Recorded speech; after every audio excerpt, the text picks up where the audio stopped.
for our final part of the Breaking the Huddle exclusive Hall of Fame interviews with the Hall of Fame inductee Rochdi Benabdelkader. So Rochdi, thanks for being here. Thank you. You'll notice our set is a little bit different. We've left the prison, that is that room at Brossard, and we are now here back in good old Catalogna studios. So Rochdi, you should feel honored. I'm feeling blessed. It's a beautiful place. Thank you. All right. So Rochdi, the way I always like to start is kind of start with the start, begin with the beginning, as it were. So let's see, what I would like to talk about is how you got started in this league. What was your first season in this league? What was it like, just in general, that whole first season experience? That was very special. My first season was with the Batman, and I played maybe like 4 or 5 games. That team was not very well organized. It was a mismatch of many people coming together. It was really, really awkward. My second season was even worse because we actually decided, me and Benny, to put in a team. At first we were maybe like 10 players.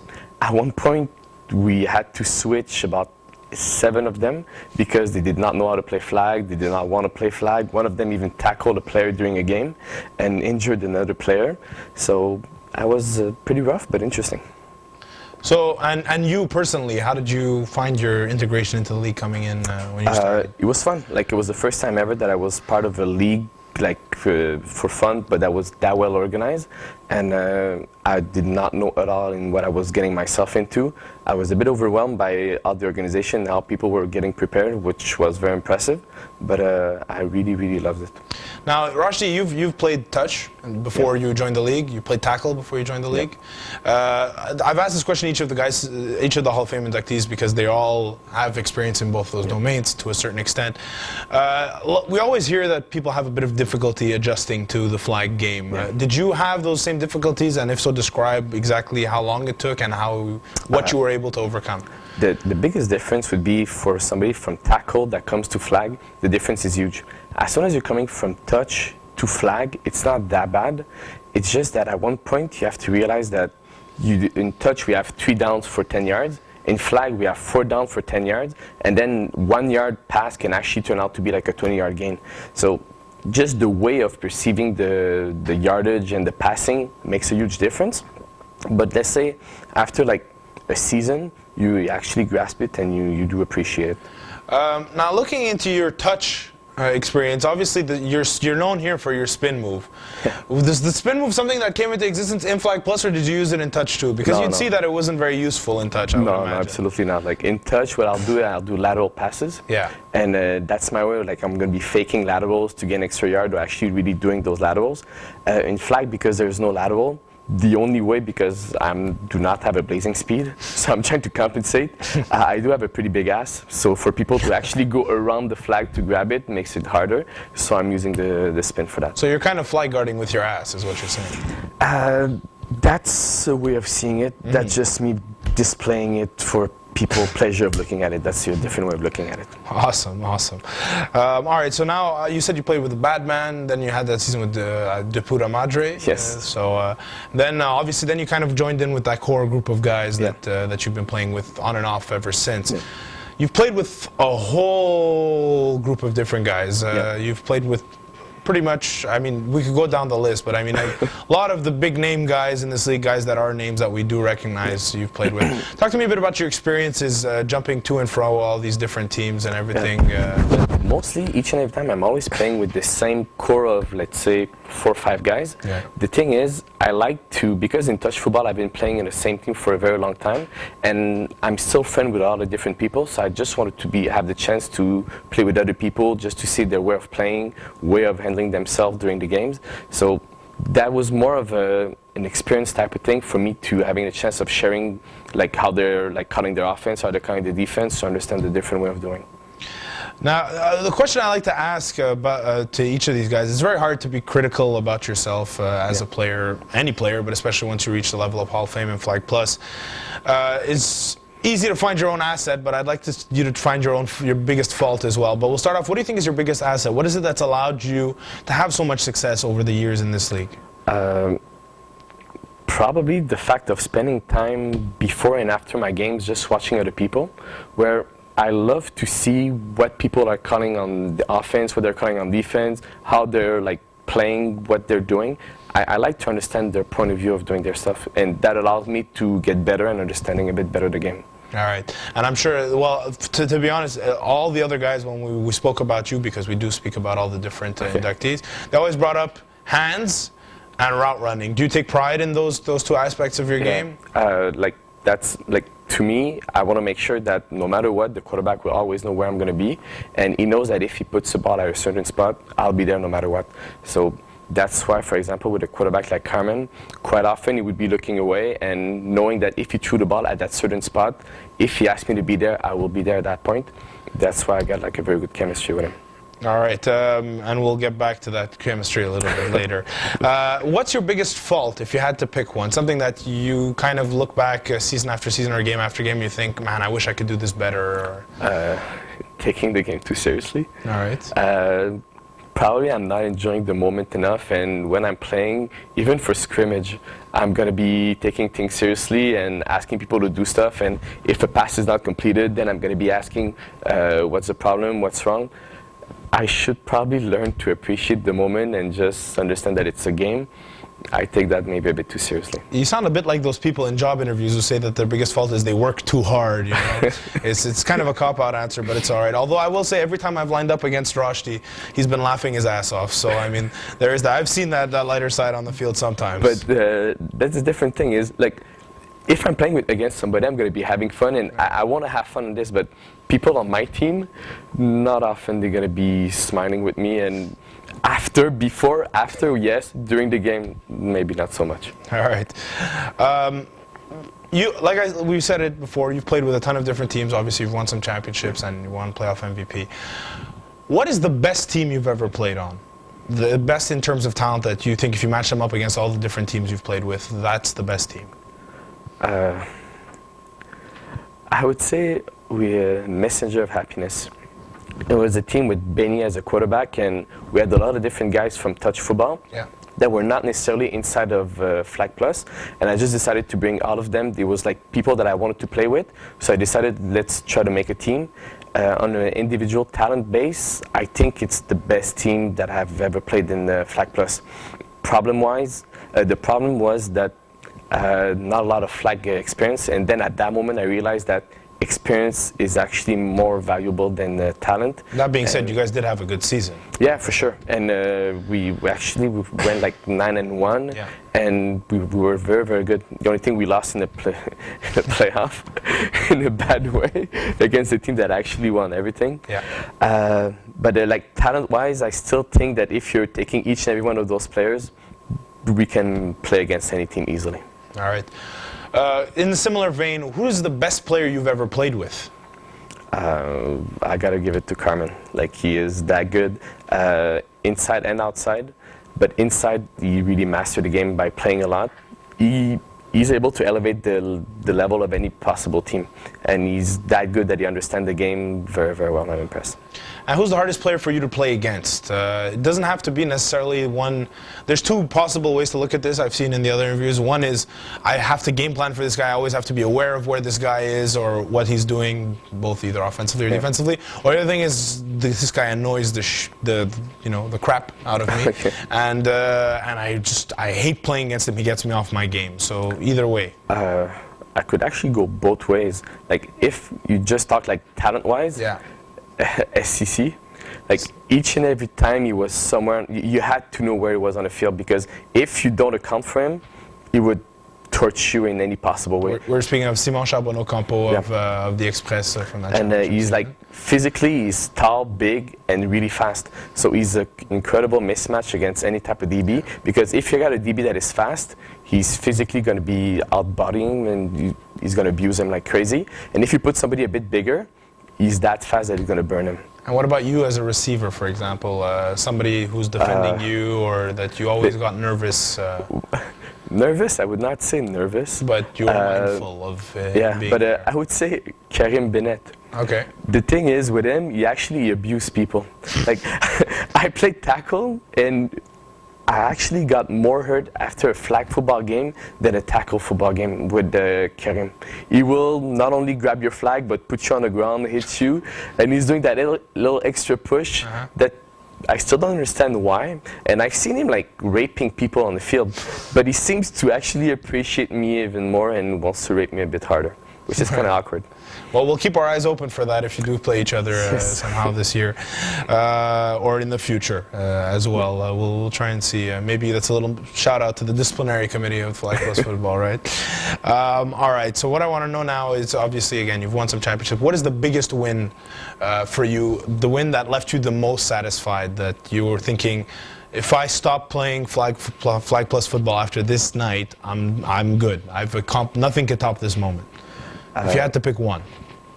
I would say it was the semi-final against the High Rollers, the year that we won the championship. We beat them twice, and even if we beat them, talent-wise, they technically had more talent, and everybody thought that they would beat us, and it was impossible for us to beat them 3 times in a row. And it was one of the first times that I was on the side of the underdog, even though I thought that we should have been the favorite.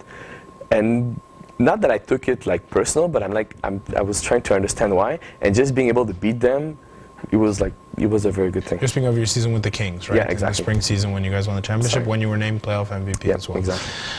Okay, what is the toughest loss for you? One that you look back with regret and that still bugs you to this day? I could say many.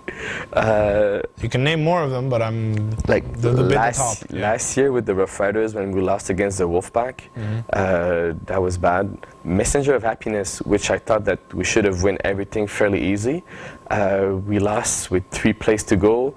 We got so many injuries during the game that we had to put different people at different places. With a full squad, I think we would be able to win easily. That game, everything that could went wrong. Our rusher got injured. 2 defensive guys got injured. We had to play different people at different places. That was, I think, that one was the worst one. The one that still bugs you to this day. All right. Everyone in this league has influences to a certain extent, either influences off the field from their playing football in touch or in tackle, things that they may or may not use going to this league, but they also have a lot of influences from here. Talk to me a bit about either from outside FPF or in FPF, somebody who helped you see the game differently, or somebody that you learned from, or somebody who was an influence in getting you to where you are now. I don't want to give him credit again, but I have to say Carmen again. Funny how often we hear that name. Okay, so let's say somebody else. No, it's fine. I could say Jamal, like just for the fact that being somebody so rough, so big, and so strong, but still being such a nice person, that's impressive. And I'm trying to work on my aggressiveness, but I'm not able to. So I'm looking at Jamal to try to get more angry, but I'm not able to get there. But if we're talking about football, I was just playing tackle, and then Carmen brought me into touch, and I started playing a lot with him, and he taught me a lot of things in touch football, and just to get on the same page. After that with flag, I was playing flag before I played with Carmen, and then when he came into flag, then at that time I actually learned even a bit more about the flag football and how it works. All right, now FlagPlus Football is known for a lot of things, but one of the things we are known for is our media aspect, articles, webs, etc., etc. What I'd like to know is, what are your thoughts on the whole media aspect? Now, you have a particularly strange relationship with, for example, the press conferences, where you came on and talked a big game, didn't go well for your team, so then you were barred from ever showing up at a press conference again. Talk to me about your views on the whole media aspect and everything, and your relationship with it. It's fun. I really enjoy it.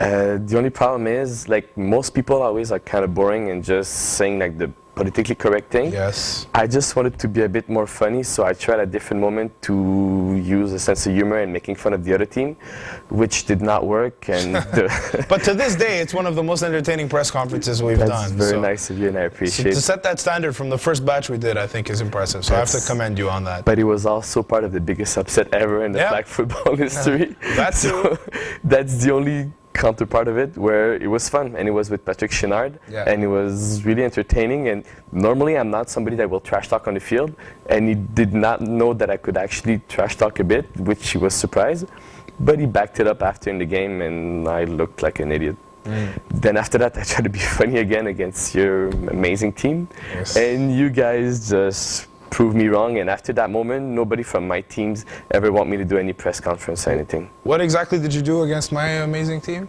It was a You little brought bit. a bag of popcorn, if I remember. Yes, that's exactly it. That's it. And to make it more interesting, and I enjoyed that popcorn post. It was delicious. Yeah, good butter. Just like victory. But that being said, obviously we've tried to get Rochdi involved a lot of times, and his team forbid it, which is not fun for us. But it's understandable. It is a lot of fun, though. I'm going to give you each other Hall of Fame inductee, and I'd like you to give me a couple words describing them. We'll start off with Kevin Wyeth. What I like about Kevin is his demeanor. When he plays, he's going to be intense, but still smiling, and I never seen him bitch at anybody. This is one side of him that I appreciate, where he can be super intense, but still never like get, I'm losing my word, just not, it's Never something takes it too far. That's it, and that's something that I really respect, and that's something that I'm trying to work on. Sometimes I'm getting a bit too intense and I'm starting to yell. He's able to pass his word, not by yelling, and just doing smoothly, and it works very, very well. All right, Keyshawn Thompson. He's funny. Honestly, he's entertaining. He's entertainment. I gotta give him credit. He's gonna talk a lot. The only thing is, quite often when he talks a lot, as soon as somebody answers him, he's gonna be like yelling even louder. But if you're talking to him like super sweet, then, and if you're able to make him smile, then he's not gonna trash talk anymore. So that's another side that people do not know. Each and every time he's yelling and bitching at me, I'm just giving him like some nice compliment, and then all of a sudden he starts yelling, and he's a super, super nice guy. Well, now that he knows that trick, he might start yelling again. But I got another trick. Like after that, I'm gonna tickle him. So just. I'm pretty sure there might be a flag on that play. That's possible, but then again, I'm just gonna gain an advantage for the rest of the game. So You'll figure something out. All right. There we go. All right, Patrick Chenard. I'm amazed by the guy. Like at first, no disrespect, he was shitty as a quarterback. Yeah. He was mostly a running back, and he was running left and right. But he became a very good QB, and we cannot even say like a running quarterback. He actually became a good quarterback. He was able to read properly, and he improved his game like I've never seen anybody else improve his game. And the weird thing about him is everybody knows him as a quarterback. As a DB, he's amazing, and people don't really think about it, but he can cover a lot of ground, and he's very impressive. And of course, he goes down in the record books as the player with the most interceptions in one season, way back in winter 2006 in Division II, where he had 19 interceptions in 10 games. So you're impressive. That was my first year in the league. I remember a lot from there and a lot from now, and nothing in between. So with my championship, maybe that's what I remember. And you remember me also, please. Yes, well, thank of course, you. Rochdi. Well, like I said, now. Okay, there you go. All right. And the final name is obviously, we've mentioned him many, many times, so you can keep it short and sweet if you like, or you can go as long as you want. Carmen Palice. Everything has been said about Carmen. Like he's a winner. Everything he did worked very well. I learned a lot of things from him. And the funny thing is, he actually has a state farm where if you see everybody that he actually brought into a football period, not even flag, just to football touch, it's impressive. All the guys that he brought into flag, it's very impressive. He's a teacher, a bit of a, I don't know how you say that, a lieutenant. Okay. It's kind of thing where, like, I like the way he structures his thing. Sometimes he structures it maybe a bit too much, but it's better to structure a bit too much than less, which I've seen a lot of teams failing, and I personally fail in different games because my team was not structured properly, and I learned that from Carmen, and I'm trying to use it also on my side. But he is known as a very, how can I put this, strict disciplinarian. He can be very rigid with some of his players and things like that. Knowing that, and obviously you've had your issues with Carmen as a teammate, who would you rank as your favorite quarterback to play with? Because you play with a lot of different quarterbacks, obviously, and Carmen is an excellent quarterback, but might not be the easiest one to play with. What trumps what there? So who's your favorite? I would say every moment it will be a different choice, depending on what I'm searching at that time. Like I told you before, I'm trying to change my mentality of being a bit less strict and trying to enjoy myself a bit more. So if I need somebody to take control of my team, I'll go guarantee with Carmen, and I know that I'm going to be heading to the right direction, even though sometimes it's going to be fun, a bit less fun, but I know that we're going to get there for sure. A guy like Benny, he's fun in the huddle. Maybe I'm the one who's becoming Carmen in the huddle with Benny, which is kind of awkward. So with Carmen, I'm Benny. With Benny, I'm becoming Carmen. So that's an awkward relationship that I'm having with them. But Benny is like a clown, and he's going to be laughing and taking nothing seriously and just having fun, which is fun. But sometimes I want him to be more structured, so it's opposite. And a guy like Paul, for example, he's like right in between, where he's going to be trying to be fun, but also he's going to be trying to be strict. So all of them are good in different ways. Paul Lapierre has come very close to getting a championship as quarterback in past years. Do you think it's coming anytime soon? Yeah, this year. This year? With the Rough Riders, you should get his first championship. I threw you a nice little softball there. That's very nice, and I hit it with pleasure. Enjoy it. All right. Now, what I would like to know is, obviously, you came into this league as a wide receiver, known predominantly for that, and you're being named into the Hall of Fame comes a lot more from that. Now you've been playing quarterback more and more. How do you feel your experience as a wide receiver has changed your game plan or the way you look at playing quarterback? I would say it's like when you're a quarterback, you actually control the whole game. When you're a receiver, you just see the guy in front of you, and you're able to look at little detail. Okay, I'm going to beat that guy that way. But as a quarterback, there's so many things to take care of. It's really, really hard. And me playing receiver allowed me to understand that if a receiver is giving me feedback, there's a way of taking that feedback, as opposed to most quarterbacks, as soon as they're listening to their receiver, is just, okay, he just wants the ball and he's not going to take the time to listen to him.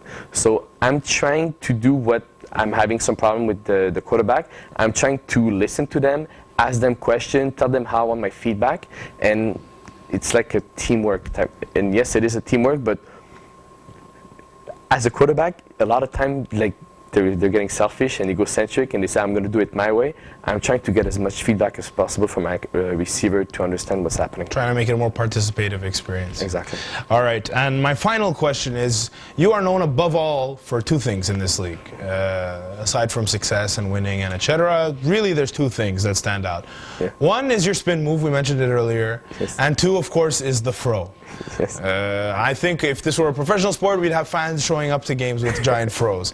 I'm not going to ask you about the fro because I'm jealous, quite frankly. I'm balding already and I'm 24. So I'm going to ask you about the spin move, and I want to ask you, you popularized it, you made it this whole thing. Paul Lapierre does it a lot now too. What I want to know is was it a conscious decision on your part? Did you come into the league and saying, well, this makes it more difficult to deflect, so I'm going to spin 800 times in one play? Or is it something that just, instinctively you just started doing and you thought, hey, this works? What was the thought process behind developing this move? At first, it was just because I was trying to force Benny to go for short passes. And the thing is, as soon as you're catching like a 2-3 yard hook, a guy like, let's say, Nathan Taylor can shake anybody and get an extra yard. But a guy like me, I cannot do those type of things. So my goal was like to catch it and try to gain some extra yard. But because I don't have the move, I know that as soon as I catch it, no matter where the guy is, I'm just going to try to spin. And at first, it was just unconscious and try to spin as much as possible.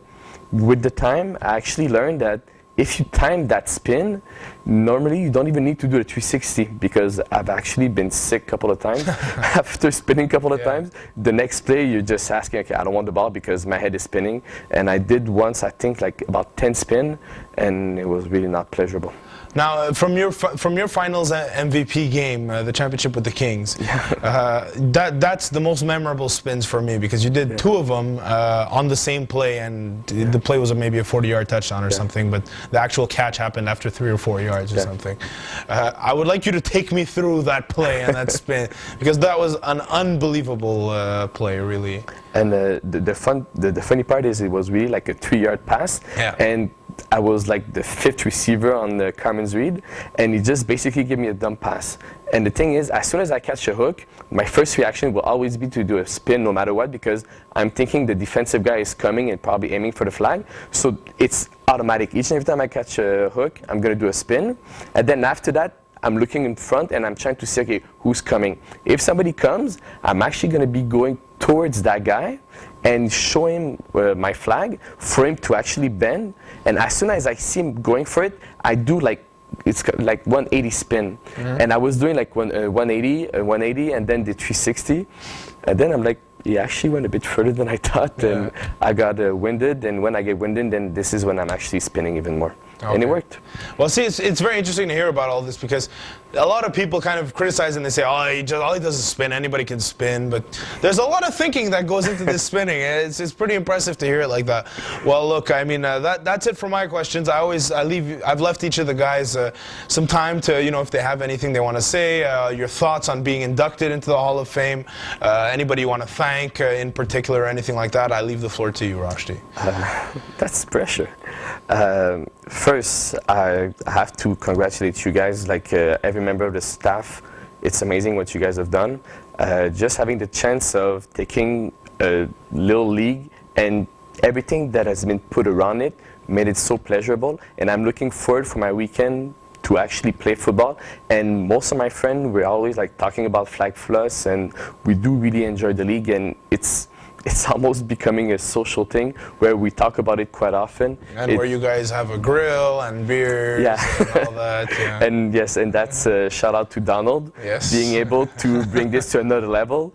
He's pretty impressive for that. And we actually trying to, we're like super big fan of football, and just having a chance of playing football and not feeling hurt the next morning, it's a big thing for us. So most of my friends are all coming from tackle football, and most of us, we're actually enjoying more and more flag football and leaving more and more tackle. So for the staff, that's amazing what you guys have done. For the players, I would say just try to appreciate it. And a bit too many people taking this a bit too seriously and don't appreciate the moment. As soon as they're going to retire, they're going to say, oh, we actually lost the moment of appreciating the moment. I would say try to be happy and try to play the game as much as possible without yelling and bitching all the time. And your thoughts on being inducted? It's a great honor. Were you surprised? Or were you expecting it? No, I was not expecting it at all. The thing is, normally when you think about, like, when a player is getting named, it's because like he's a super good athlete. So people will say, okay, Keyshawn is a great athlete. So that's the first type of person you're going to be thinking. When people are thinking about a good receiver, they're going to be thinking about a guy that is tall, big, strong, fast, which I'm not. So I would think that I would be like very, very far in the list. And having the chance of being inducted, it's a great recognition, and I do really appreciate it. And finally, any particular guys you want to thank for having you gotten here? Anyone that is able to play with me for more than one season. Where, like I said before, like I'm a good guy. I'm gonna be like having fun with people around me.